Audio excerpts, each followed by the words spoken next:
Улыс бақты болсын, төрт түлік ақты болсын, улыс береке берсін, бәле жала жерге енсін.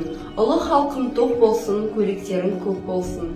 Қайғы уайым жоқ болсын, қуаныштарың көп болсын.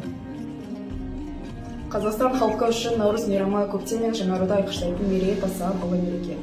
Наурыз көктемгі жаңаруды махаббаттың, ақ пейіл мен татулықтың мерекесі. Ол өткенді саралап, болашағымызды болжайтын ерекше кезең.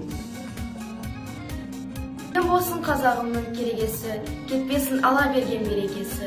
Алаштың баласына насып болған, құтты болсын Наурыз мерекесі.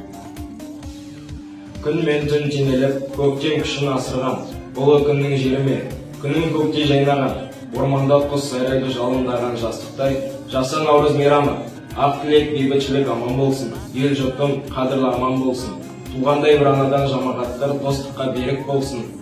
Наурыз мейрамы құтты болсын, ұлыс оң болсын, ақ мол болсын. Қазақтың жаңа жылы 22 наурыз, ұлыстың ұлы күні баршаңызға құт береке, ырыс несібе, мол бақыт әкелсін. Ақтың молаятын, жарықтың ұзаратын, нұрды молдығатын, тіршілікті жанартатын, өмірді жаңғыртатын Наурыз мейрамы құтты болсын.